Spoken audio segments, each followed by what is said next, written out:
Kalam podcast is made possible through listeners like you.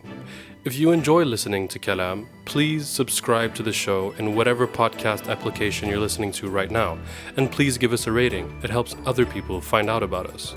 And if you'd like to support the show with a small donation, consider signing up to Kalam podcast on Patreon for just $3 a month.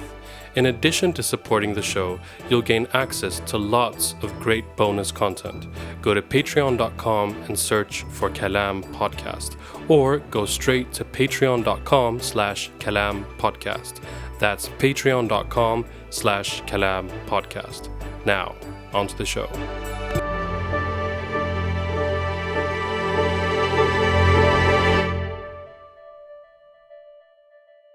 Welcome to the second installment of Kalam Digest. We're recording today on the 19th of August, 2024, and we're going to talk about what happened last week and what's going to happen this week.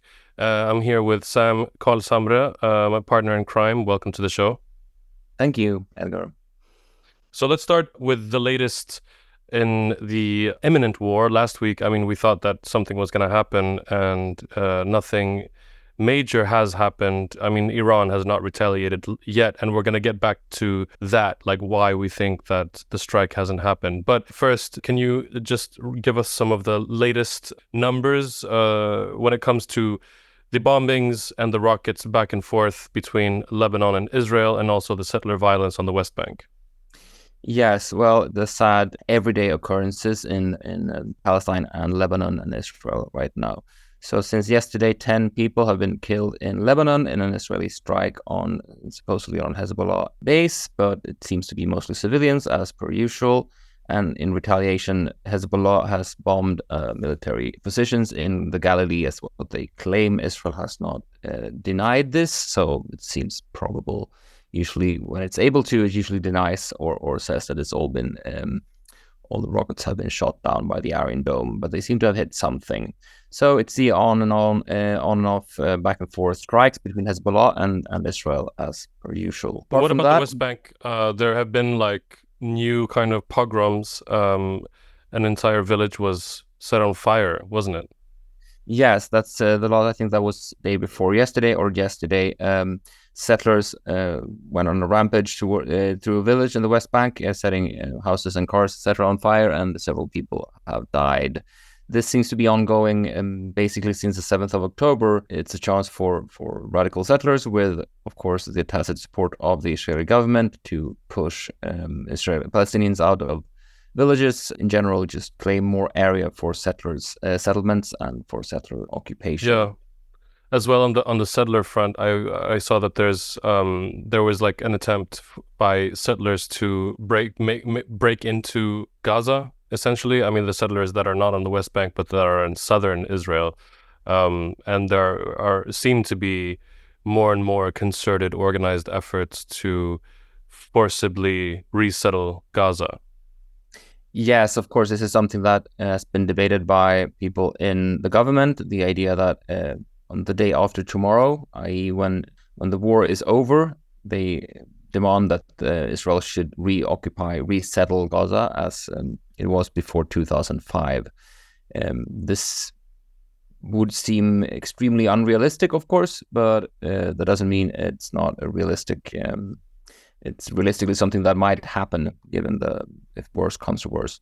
Yeah, I guess like all of these things is like the new normal. So I think that it's important to just point it out, because even though it's become the new normal, it's like not normal. All of these things happen. Pogroms and exchanges of fire between Lebanon and Israel, and settler violence, attempts to resettle Gaza. This is not normal, guys. This is major stuff, but it's obviously overshadowed by larger events.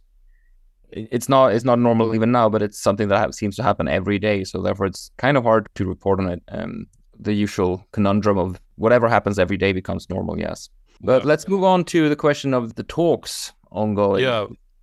Famously, Blinken said the other day, or was it I think it was yesterday, that this is the last chance for a ceasefire. And as he said that, he looked terrified. I don't think that he's up to the task. What do you think, Sam?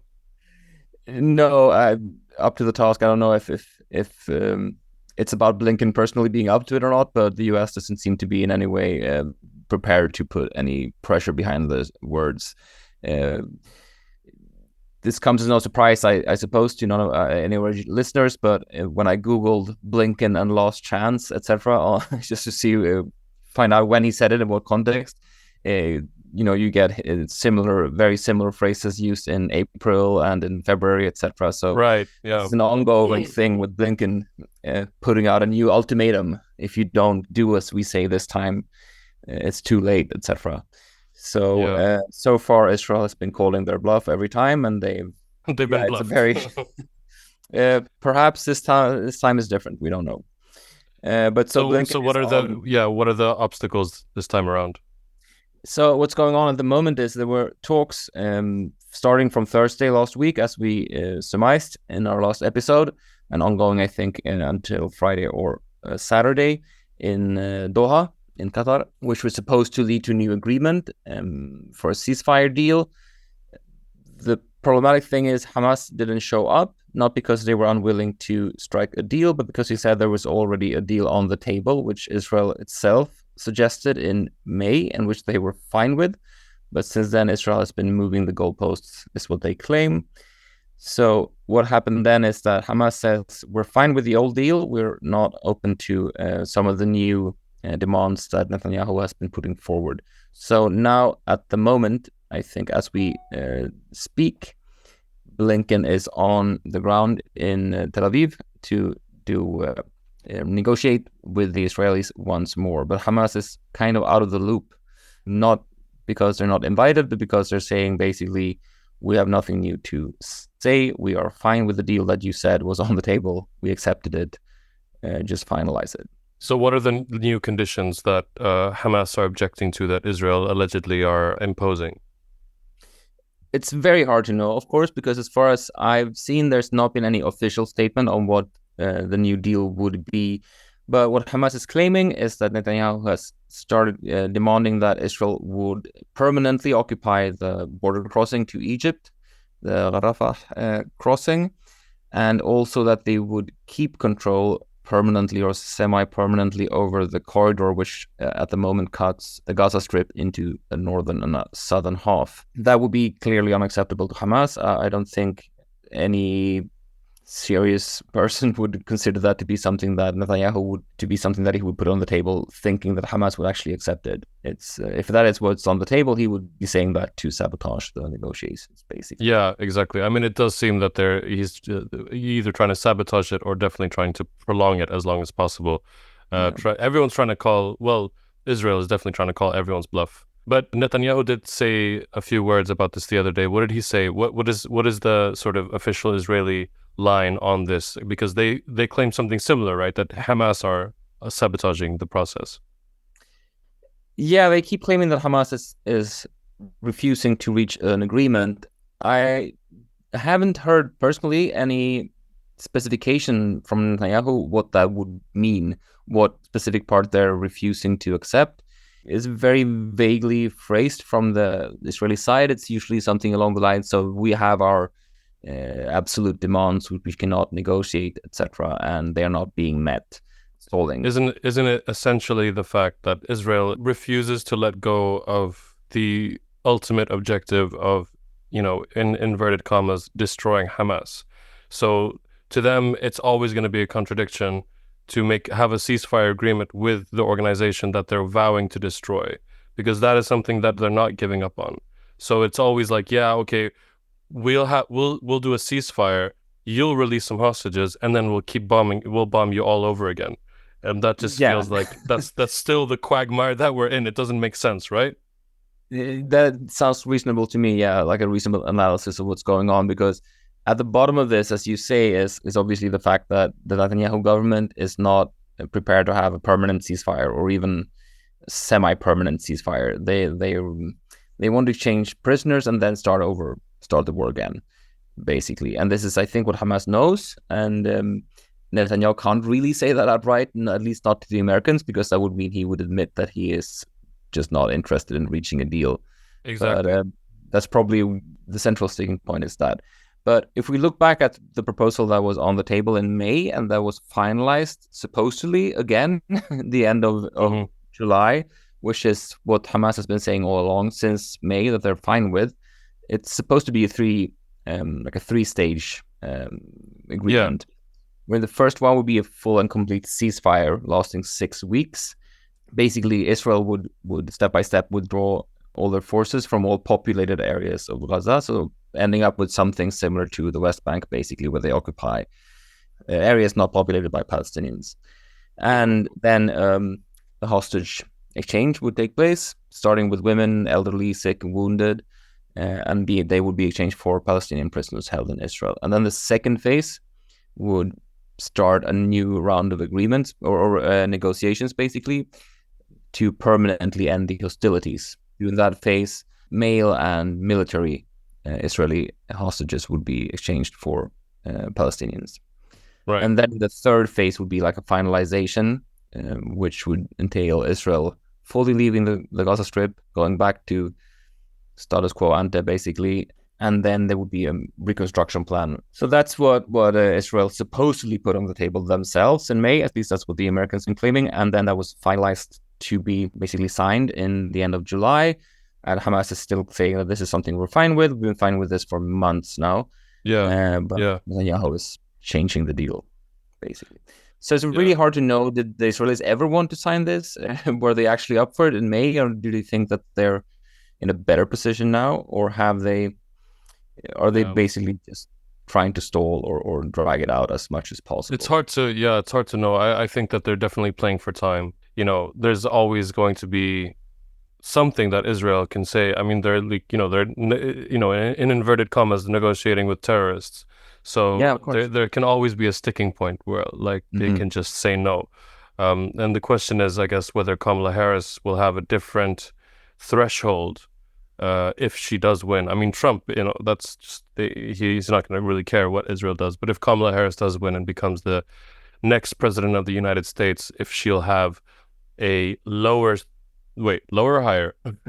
higher threshold when it comes to definitely lower when it comes to Netanyahu's antics than Biden has. And we're going to talk about that in just a little minute. But I think let's move on to what didn't happen last week. I mean, to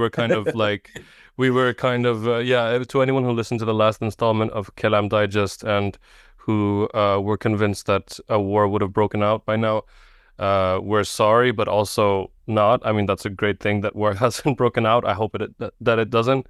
Every day without a third world war is a better day than one. It's a beautiful day, obviously, not for the people of Gaza. But let's try to. Can you say something about what's going on with the Iranian retaliation that didn't happen? So just to recap very briefly, what we were thinking last week was that by Thursday there would be either ceasefire negotiations on the way or there would have been a strike by Iran. What we see right now is Hamas basically on the same position as we just talked about, of refusing to do more negotiations. They claim that there is a deal on the table, that are willing to sign it, but still Iran hasn't carried out any retaliation. So, I mean, one obvious interpretation is that Iran actually thinks that Hamas might, by just playing for time, might win a deal and that they really want a ceasefire deal. I think that is part of it. I think that not to buy Hamas's narrative totally, but I still think that on this point, I think they're sincere. They would agree to the ceasefire deal. It would be good for them and they would be fine with it. And I think most Palestinians would be too. From that perspective, Iran is basically perhaps just waiting to see if Hamas can get what they want. Now, on the other hand, I mean, it's also, I mean, every day that goes without anything happening is a day lost for Iran. I mean, they were deeply embarrassed and humiliated by the strikes killing Haniyeh. It's a very difficult game because on the one hand, like you said, it's embarrassing for them, but on the other hand, they don't want to be seen to be the ones who would sabotage the ceasefire deal, which at this point, since I don't want to say anything, but it could happen this week. Let's say if Blinken's last chance does not happen, if it doesn't materialize, and there's another kind of okay, this round of negotiations led to nothing, then Iran potentially could strike without being blamed for sabotaging the ceasefire talks. I mean, they will always be blamed by Israel and the US and some European Western countries, of course, but I mean globally and by most relevant observers, it would be seen as having waited long enough, so to speak. I mean, it's also the question of what would they do compared to what they did the last time around. We all remember when Israel struck the Iranian embassy in Damascus, killing dozens of people. After several days wait, Iran struck Israel, but they had forewarned that they were going to do that. They sent a lot of rockets, but it was pretty clear, I think, to most initiated observers that they didn't plan for Israelis to die. They planned for this to be show strength, that this is something we could do it for real next time. And symbolically seeing like hundreds of rockets fly over the sky. Like there was videos of people sitting at Al-Aqsa Mosque, like filming the sky in the middle of the night, and well, it was dark, and you could see like the mosque in the foreground, or the Dome of the Rock, rather, and then you see like hundreds of rockets just flying over the sky. I mean, that was, if anything, I mean, it's intimidating, I think. I mean, to a reasonable government, it would have signaled something like, we could do this properly next time, and you would not want that. Yeah, exactly. What's been going on since then is obviously Israel is rather like trying to provoke Iran more. So this is a kind of back and forth. And so the thing is, this time around, they would have to do something for real. Yeah. Okay, so maybe we shouldn't say too much more about that and just kind of hold our breath, hope that a regional war doesn't erupt, but also hope, honestly, for a ceasefire deal. I mean, the people of Gaza have been through enough. I think we should mention that the threshold of 40,000 people killed officially has been passed, a terrifying one. So yeah, let's hope for some good news this week, so that next week we're not reporting on the Third World War. But yeah, let's move on to our last story. Today, August 19th, it'll be yesterday, tomorrow when you guys are listening to this. The DNC, the Democratic National Convention, just begun. This is where Kamala Harris will likely be crowned the leader of the Democratic Party, and she will officially be chosen as the next candidate for president of the United States, along with her vice presidential candidate Tim Walz. And why this is relevant for us is that I think for a while there was a kind of small honeymoon period we spoke about briefly last week with Kamala Harris, where I think some, leftist organizers and pro-Palestinian organizers were willing to give Kamala Harris like a short grace period, thinking that maybe we should be softer on her than Biden, and that the nickname given to Joe Biden, Genocide Joe, there was also a nickname given to Kamala Harris earlier, Killer Kamala, on account of her, I mean, she's part of the administration that's endorsing this genocide, but also because she used to be a district attorney and like she's sort of seen as a cop. But of all these organizers that are planning to do a massive pro-Palestinian rally at the DNC in Chicago one of these days, where they're expecting, 40,000 people to show up, they did have like this crisis meeting where they spoke about, should we go through with this or not? Because maybe we can work a little bit with Kamala. But they had the meeting and they reached a decision that, yeah, full steam ahead. Kamala has a wolf in sheep's clothing, and essentially really nothing that we can hope for that's going to change when it comes to her policies towards Palestine. And I think that the way that she treated those protesters who interrupted her while she was speaking, and she kind of like shut them down and was like, I'm speaking right now, I think that factors into it. So I don't think we can expect any pro-Palestinian organizers in the U.S. to be remotely positive or hopeful when it comes to Kamala. I think they're just going to have the same policy towards her as they've had towards Genocide Joe Biden. What do you think, Sam? I think you're right, but there's two different aspects to it, obviously. One is like, to what extent will they actually hold any hope that she will be better or campaign for anything better, at least? And the other is, to what extent will they try to disrupt her presidential campaign. Those are necessarily the same. I think there's obviously a radical wing that will do everything it can to disrupt her position. There's been some reports, at least is what I've heard, that parts of the so-called uncommitted movement, basically people who wrote in that they were not committed to any Democratic delegate in the primaries, to signal that they were not on board with Biden's policy on Palestine. Supposedly, they've been allowed to hold some kind of seminar or open debate at the convention on Palestine and Palestine policy. Which okay, interesting. Partial victory. I mean, it's nothing substantial in terms of policy, but it's still, they're allowed, so to be on the inside and to have a discussion inside the party, within the confines of the party apparatus, so to speak. So, I mean, I don't think that will affect many street organizers, perhaps, but there's also substantial parts of the Democratic Party that really, really want to get behind Kamala, obviously, partly because that's their job, their Democratic Party machinery, but also obviously because however much we dislike Kamala Harris' policy on this and other questions, it seems clear by now that Trump will be infinitely worse on the Middle East. Yeah. We should mention that they're not as worse. Someone is worse than the other and significantly worse. Yeah, I mean, I think this might seem obvious to some listeners, of course, that Trump would be worse on everything. But I think at least historically, some people on the left have been, without in any way endorsing Trump, obviously, saying something along the lines that he is more isolationist candidate, meaning he would perhaps be better in terms of foreign policy than the Democratic Party, which is really interventionist, as we all know lately. So perhaps the idea would be that Trump would be not pro-Palestinian, but he would be less interested in channeling funds to prop up the Israeli government, etc. And that's not the case. That doesn't seem to be the case at all. It's come out very clearly that he's standing behind Netanyahu 100%, basically. Yeah, he would say he would arm with his political instincts. Yeah, he said he would arm Israel to the teeth, and he wants it to be a quick war. But he definitely wants there to be that's I think the trap that certain leftists fall into, which I think is completely ridiculous, claiming that Trump is better than Obama on foreign policy because he doesn't do anything when it comes to foreign policy. Which is I guess, but not when it comes to Palestine at all. Obama didn't move the embassy from Tel Aviv to Jerusalem. That was Trump. And once it's moved, it's extremely hard to move it back. And that's a huge symbolic loss for the Palestinian cause. And I mean, look, Trump is not about to send a Blinken to negotiate peace. He's just going to send weapons and then just forget about it.